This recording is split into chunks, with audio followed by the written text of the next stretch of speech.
Bismillahirrahmanirrahim. Assalamualaikum warahmatullahi wabarakatuh.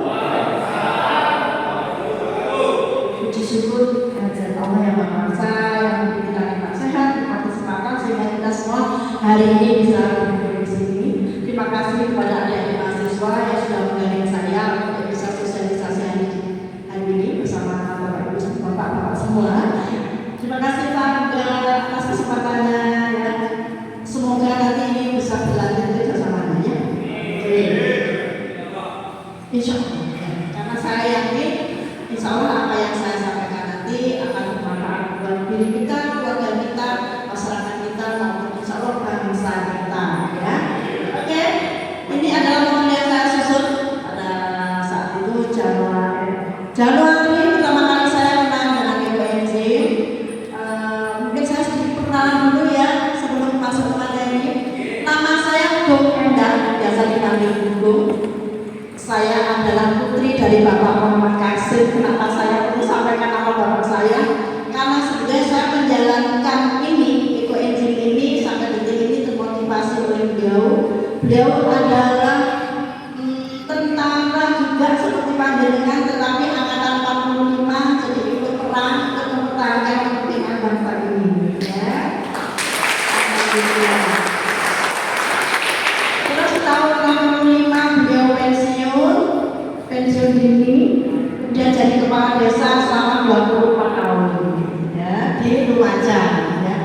Tepatnya di Desa Taman Ayu, Pronojiwo, Lumajang. Jadi saya juga anak desa.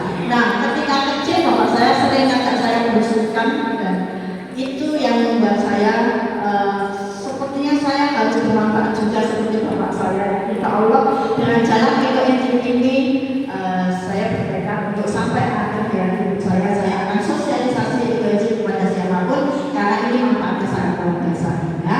Oke, kita langsung masuk ke materi. Apa sih itu Eko Enzim? Ya, Eko Enzim adalah larutan multifungsi yang difermentasi dari kulit buah angkiran dan sayuran mentah selama 3 bulan dengan rasio perbandingan bahan 1:3:10. 1 bagian gula, 3 bagian kulit buah dan sayur, dan 10 bagian air. Nah, rasio ini tidak boleh dirubah ya, karena sudah melalui penelitian panjang oleh Dr. Rusukon Kumapong, penemunya dari Thailand. Jadi buku hanya menyampaikan apa yang sudah ditemukan oleh Dr. Rusukon Kumapong. Oke, kita lanjutkan. Apa sih keistimewaan Eko Enzim? Keistimewaannya yang pertama, Eko Enzim itu mudah dibuat, bahannya ada di sekitar kita, alatnya juga gampang untuk memproses, dan yang paling penting kandungan di dalam Eko Enzim ini ada enzim, ada ion negatif, ada mikrobaik yang semuanya akan bermanfaat buat kita sehingga luas pemanfaatannya, mulai dari bisa jadi agen pembersih, jadi untuk pertanian dan sebagainya ya. Kita lanjutkan.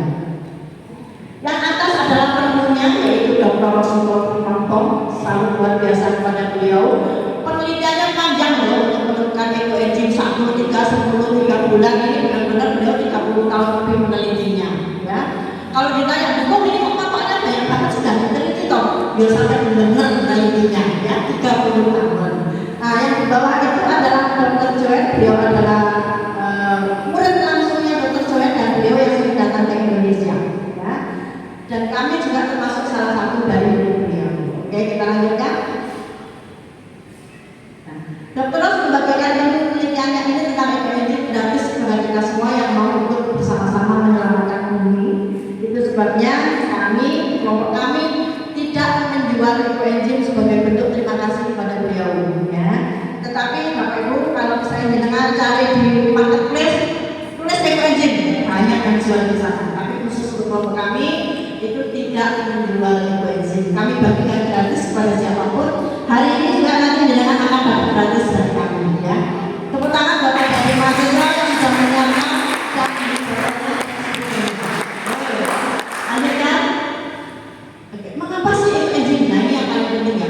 Kenapa kita harus membuat Eko Enzim? Alasan pertama adalah kita mengurangi beban TPA. Kita tahu semua kota di mana-mana TPA-nya sudah penuh overload dan selalu bermasalah dengan masyarakat sekitarnya. Ya, kenapa? Ya karena seperti ini, bisa dilanjutkan. 60%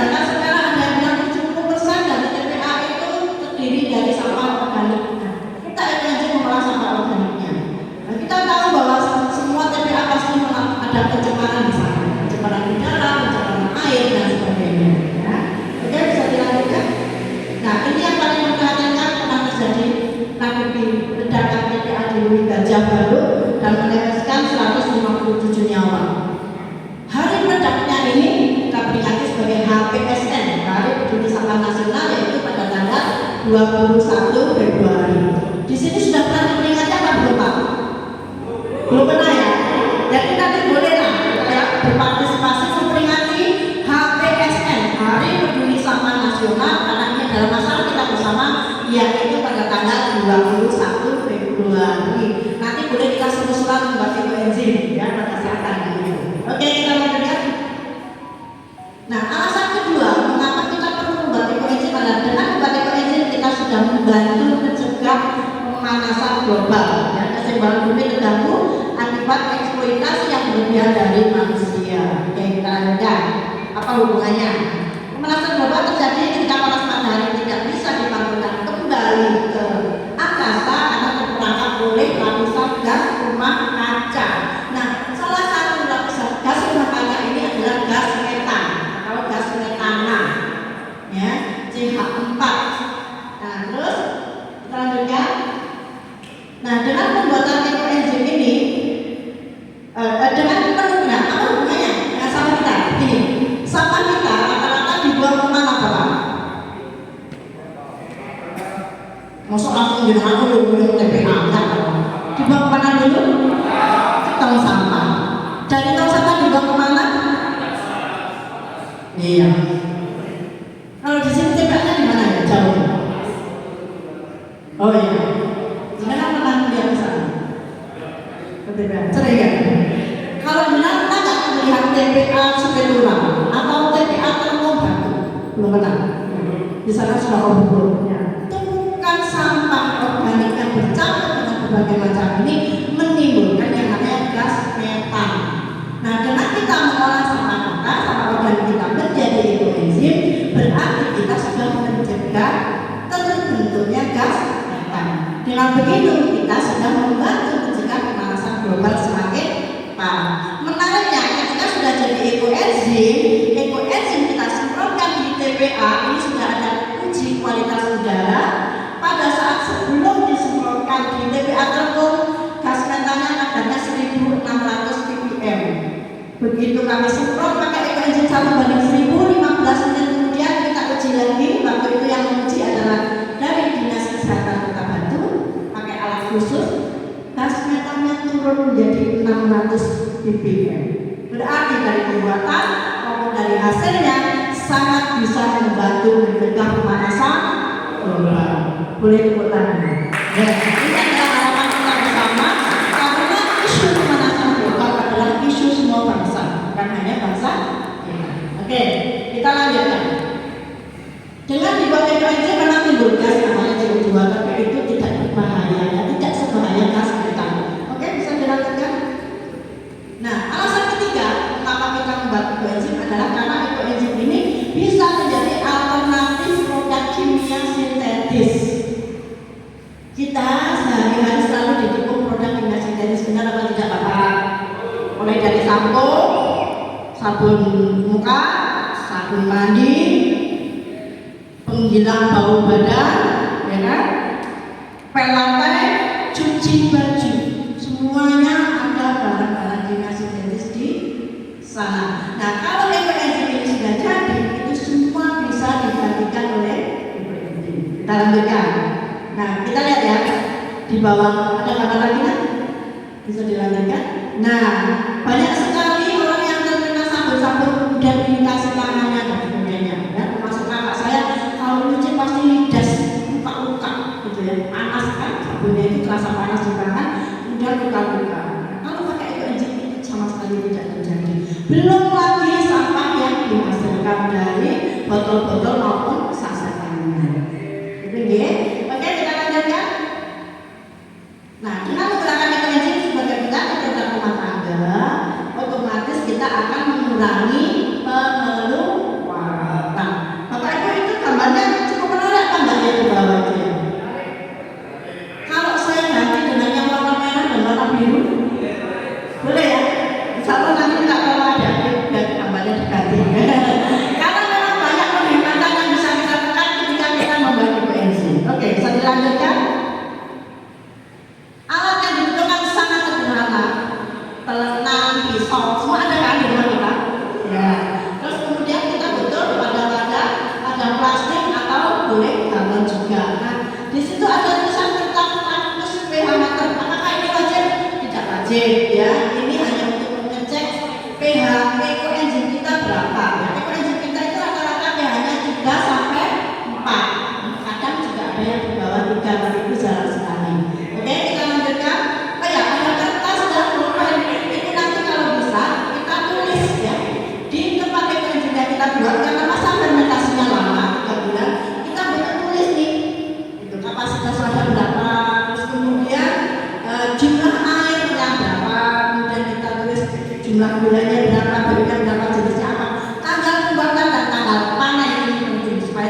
harus ditimbang. Hari ini kami juga nanti kita akan menimbangnya.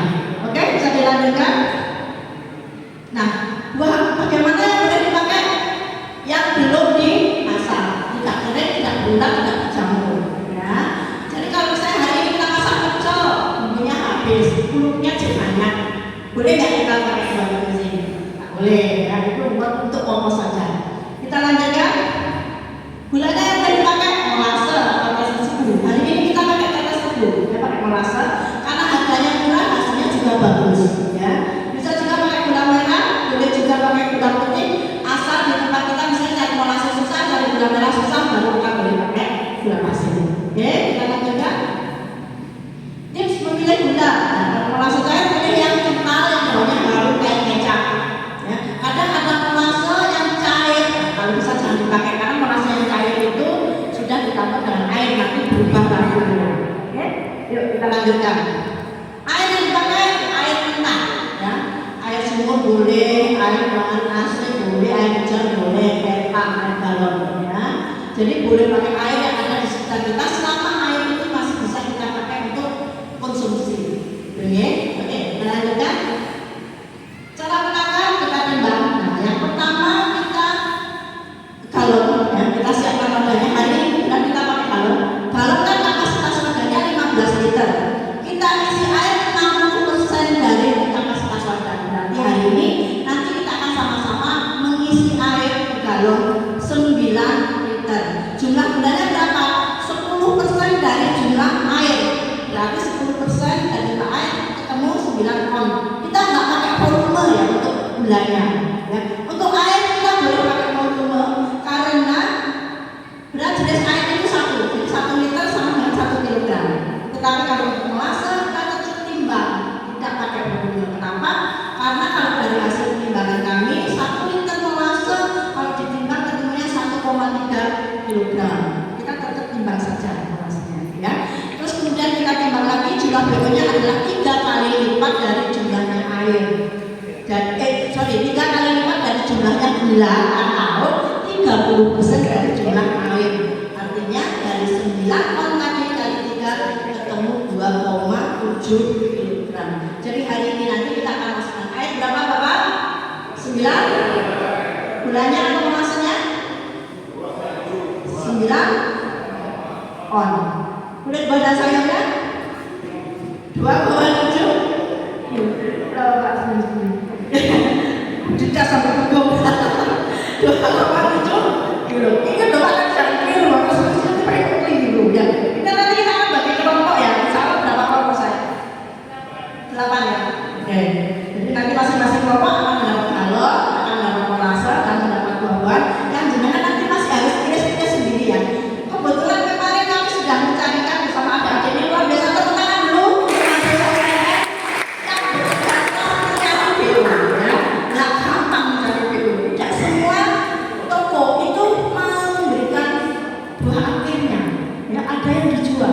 Tapi alhamdulillah kemarin kita ketemu di Deka Buah, itu Deka Buah gratis Pak. Kita bisa ambil buah-buahnya yang sebetulnya itu masih bisa dipakai untuk baju apa, tapi mereka berikan kepada kami dan kami kecuali IPNJ. Nah alhamdulillah kemarin ada sudah berjuang bahkan sampai malam sudah dicuci BO yang hari ini dibawakan dengan semuanya. BO nya sudah dicuci pakai IPNJ, sudah bersih, nanti dengan tinggal timbang dan memotong. Oke, kita lanjutkan. Potongannya apakah boleh besar, apakah boleh kecil, atau harus kecil hukum? Tergantung wadahnya. Kalau dengan wadahnya galon, ya silakan dipotongnya kecil-kecil supaya apa? Bisa masuk dan bisa keluar. Nanti sampai nanti diberi penuh bisa masuk pas keluarnya susah. Oke, kita lanjutkan. Nah, langkah pertama bersihkan wadah. Dicuci dulu wadahnya, jangan sampai ada lemak-lemak, jangan ada barang-barang kimia. Kadang-kadang kan kita memakai juga wadah-wadah dari bekasnya itu lah Pak, atau tong yang bekasnya amorit. Nah, kalau bisa bau amoritnya sudah harus hilang, ya. Terus kalau yang botol-botol saya sih tidak sarankan yang dari botol minyak karena agak terlalu riskan. Tapi selama bisa dibersihkan dari minyaknya itu juga bisa dipakai. Oke, kita lanjutkan. Masukkan gula secara takaran 10%. Udah, lanjut. Masukkan potongan kita buat. Oke, lanjut. Nah, ditutup rapat. Oke, ditutup rapat ini ada dua opsi. Ya, kalau kita pakai wadah yang tutupnya lebar, kayak tadi yang saya bilang tong besar atau kemudian tong favorit, itu saran saya sih wajib dilihat hari ke-7, hari ke-21. Dilihat karena apa? Kadang tongnya tidak tertutup rapat. Apa ciri khasnya kalau tidak tertutup rapat? Muncul yang namanya jamur. Jamur ini karena kalau jamur putih itu aman, bisa pakai masker malam. Tapi kalau yang muncul jamur hitam itu bisa membuat ekoenzim jadi berbobot. Nah, hari ini kita pilih wadah yang 99,999% itu berhasil, yaitu wadah galon. Galon ini juga recycle ya, artinya kita memakai ulang. Artinya ini adalah limbah juga, limbah dari non organik kita pakai. Nah, dengan galon ini kemungkinan besar ya 99% tadi saya bilang itu berhasil, tetapi ada resikonya. Resikonya adalah meledak. Ya. Tetapi ada cara untuk mengantisipasinya, yaitu dengan cara hanya ditumpangkan saja. Ya, hanya ditumpangkan saja. Atau nanti Pak Win akan membantu Bapak Ibu pakai alat ya. Ada alatnya. Ada alat mencegah supaya tidak meledak. Ya, ada dua opsi. Oke, kita lanjutkan. Manfaat ampas. Oke, jadi pada saat panen ekoenzim itu kita punya 3 panenan. Yang pertama adalah yang bening. Yang bening seperti ini manfaatnya banyak sekali, nanti saya sampaikan. Ya, terus kemudian yang butak. Yang butak gimana ya? Ada yang endapan. Nah, bisa kita tolong di tasnya Mas Galih. Gimana nanti yang butak ekoenzimnya? Endapan, ekoenzim endapan. Itu sekarang lagi jadi favoritnya ibu karena ekoenzim endapan itu dipakai luluran itu kulitnya jadi lebih glowing ya. Terus kemudian ampasnya, ya. Kalau bapak-bapak nggak perlu glowing ya, nanti istrinya kalau yang ada istri. Nah, ini ampasnya kita kemas seperti ini. Kalau ini dijual, ya. Kami dapat duitnya dari sini. Jadi ini kulit-kulit yang sudah difermentasi selama minimal 3 bulan ya. Ini kita packing seperti ini supaya tidak ada udara masuk, ya, supaya tidak ada udara masuk, dan ini awet, bisa dipakai berulang-ulang. Cara pakainya hanya ditempelkan saja, ini. Jadi nggak perlu diedel-edel terus diboyong, nggak usah. Ya. Karena ada yang beli, karena di sini lupa belum saya tulis sih Pak. Saya bilang ditempelkan, diedel-edel, dibuka terus diboyong-boyong. Ya, hemat-hemat. Jadi kalau tertutup rapat seperti ini, insya Allah manfaatnya bisa dipakai berulang-ulang.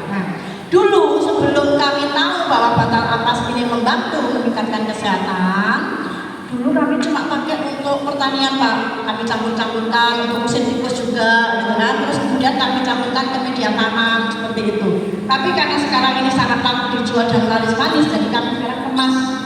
Lebih banyak manfaat ekoenzim ini, batal ampasnya adalah dikemas seperti ini. Jadi ini baru 2 tahun. Saya sudah jalankan ekoenzim ini 5 tahun. Baru 2 tahun terakhir kami menjual seperti ini. Boleh dicoba. Kalau ada yang pusing, ada yang sakit perut, ada yang capek-capek, ditempelkan saja. Ada yang sakit gigi, ditempelkan. Cara pakainya hanya ditempelkan saja. Ya, seperti itu. Tambahkan cengkeh atau bunga-bungaan yang kita aromanya, namanya kita bikin ekoenzim aromatik. Gitu ya. Difermentasi selama 1 bulan. Artinya kita tambahkan dan setelah itu tambahkan cengkeh 5-10% saja. Ya, kalau kering pakai 5%, kalau basah hanya pakai 10%. Oke, nah ini ekoenzim dapat. Ya, ini ekoenzim dapat. Dan nanti kalau panen masih ada yang ini, ada yang butak seperti ini, ada yang masih berupa ampas. Nah, ini yang menjadi idolanya ibu buat glowing, buat mandi, terus kulitnya lebih glowing. Nah, bapak-bapak betul glowing nggak? Tapi ini masih yang tak glowing, ini bisa bikin glowing enak di badan ya.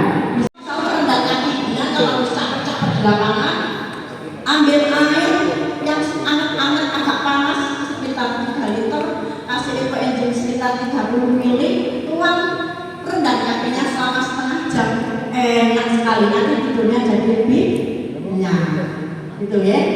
Terus kemudian menjadi udara, ya, 1/1000 itu terbalik, jadi 1 contoh ya, oh ya, itu aja balik air, jadi 1 mili